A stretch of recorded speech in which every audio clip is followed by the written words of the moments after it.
Hola, buenas tardes, días o noches. Mi nombre es Nixon Julián Suárez Orduña, soy estudiante de Administración Pública, Escuela SAP. Esta presentación se hace por parte del control de lectura del capítulo 9 del libro de Eduardo Lora, titulado ¿Por qué hay tan poco empleo formal en Colombia? Entonces acompáñenme a analizar esta problemática tan importante que tiene nuestro país.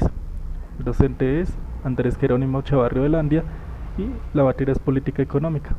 Eh, se hace el 7 de julio de 2025.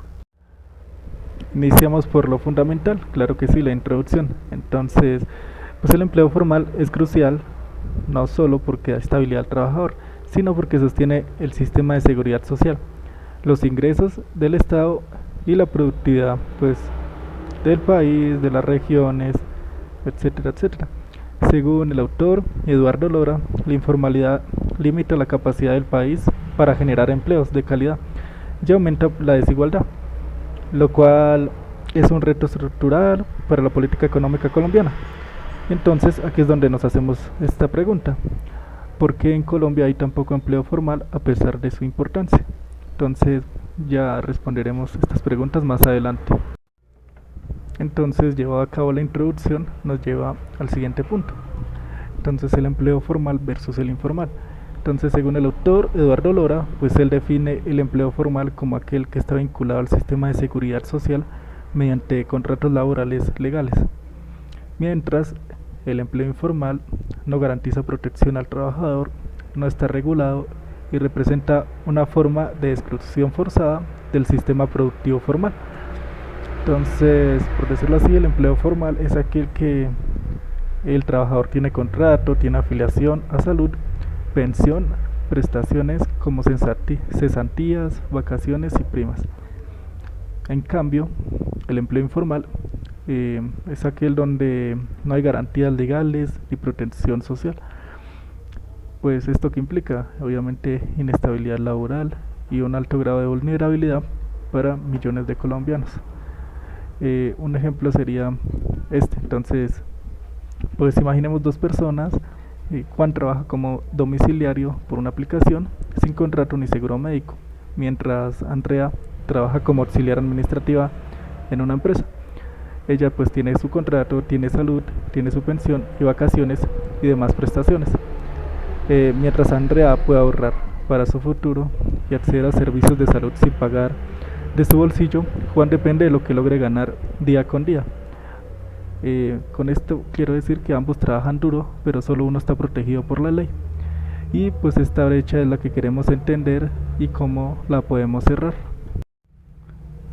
Y una vez dejado claro cuál es la diferencia entre el empleo formal e informal, entonces viene la situación actual de Colombia. Entonces, el autor Eduardo Lara señala que solo el 40% de los trabajadores en Colombia están en formalidad. Y esta cifra es peor en ciudades intermedias o en zonas rurales, donde la informalidad supera el 60%. Esta situación no es solo un problema laboral, ya que afecta la cobertura pensional, la salud pública y sobre todo la competitividad del país. Solo 4 de 10 trabajadores son formales. Eso significa que la mayoría de personas trabajan en condiciones inestables. Eh, la informalidad es una realidad que atraviesa pues todas las regiones del país. Según el capítulo, entre el 47% y el 59% de los trabajadores son informales. Esto pues dependiendo de cada ciudad. Esto significa que más de la mitad de las personas no tienen acceso a salud, pensión, ni tienen una estabilidad, por así decirlo. Entonces, como ejemplo, yo pongo a las ciudades como Sincelejo o Riohacha, que 6 de cada 10 personas trabajan de manera informal, lo que indica que el problema no es solo económico, sino de cada territorio y estructural. Y habiendo dicho cuál es la situación actual del país, entonces ahora hablaré de las causas y sobrecostos laborales. Entonces, en el autor Eduardo Lora, él afirma que los costos no salariales, esto quiere decir que son las contribuciones a la salud, pensión y parafiscales, representan cerca del 50% adicional al salario que paga un empleador. Esto hace que muchos empresarios o pequeñas empresas eviten formalizar a sus empleados, porque el costo es totalmente inviable para el nivel de ingresos que tienen cada uno de ellos. Entonces, esto quiere decir que, por ejemplo, por cada millón que se le paga a un trabajador, la empresa puede terminar pagando hasta 1.5 millones. Y como ejemplo, quisiera poner esto. Entonces, imaginemos que una panadería que quiere contratar a alguien formalmente debe pagar no solo el salario mínimo, sino también la salud, la pensión, las cesantías y otros aportes. Estos costos pueden representar casi el doble del salario. Por eso mismo, pues muchos negocios prefieren contratar de forma informal o ni siquiera contratar a otras personas. Esto con el fin de evitar estos costos legales. Y habiendo hablado de los sobrecostos, ahora vamos a hablar de las causas del salario mínimo. Entonces, una de las causas del salario mínimo es para proteger a los trabajadores vulnerables. Esto debido a que se establece cómo se le debe pagar el mínimo a cada persona, esto con el fin de evitar que haya fallas frente al mercado, haya una estabilidad económica y social, también por factores políticos e ideológicos y demás. Entonces, lo que plantea el texto, el señor Eduardo Lora, él dice que un salario mínimo tan rígido pues excluye a una gran parte de la población del mercado laboral formal. Esto porque muchos trabajadores no les es muy complicado contratarlos o cuesta mucho que sean contratados formalmente, por lo que terminan en la informalidad o desempleados. Entonces, el salario mínimo en Colombia no siempre se ajusta a lo que puedes pagar las empresas pequeñas. Un ejemplo sería que, no sé, una tienda vende poco, muy poco, y pues no puede pagar 1.300.000 pesos mensuales, y mucho menos pues los costos extras. Entonces, esto termina, esto en qué ocurre, en que se termina contratando por fuera de la ley y o en sí no se contrata a nadie para ahorrarse estos costos, así como se explicaba en la anterior diapositiva de los costos laborales. Entonces, el salario mínimo es para proteger básicamente a, al pueblo de, de no recibir pues tantos abusos, por así decirlo. Ya se ha dicho la causa del salario mínimo, entonces, ¿cuáles son las causas de la falta de calificación? Entonces, es que esto significa que también hay escasez de mano de obra calificada, ya que pues muchas empresas buscan técnicos o tecnólogos que no encuentran. El autor insiste que pues que hay un desajuste entre la oferta educativa y las necesidades reales del mercado laboral. ¿Esto en qué incurre? En que muchos empleadores necesitan habilidades técnicas o tecnológicas, pero el sistema educativo sigue enfocándose en profesiones que no generan empleo o que están muy tienen muchos empleadores, por lo cual no tiene buena oferta laboral. Las que sí tienen pues no se están contratando. Un ejemplo pues sería que muchas empresas buscan técnicos en electricidad, en mantenimientos, en redes, y no los encuentran. Y pues esto no quiere decir que no haya gente con títulos, sino que no hay conexión entre lo que se enseña y lo que se necesita. Y por eso hay tantas vacantes sin cubrir y personas desempleadas al mismo tiempo. Y habiendo dicho las causas de la falta de calificación, ahora voy a hablar de las causas de gestión de RRH o recursos humanos. Pues este es otro punto clave, ya que en el capítulo nos dicen que muchas empresas, sobre todo medianas y pequeñas, no gestionan bien su talento humano, no ofrecen formación, no ofrecen ascensos, ni condiciones que hagan atractivo permanecer en la formalidad.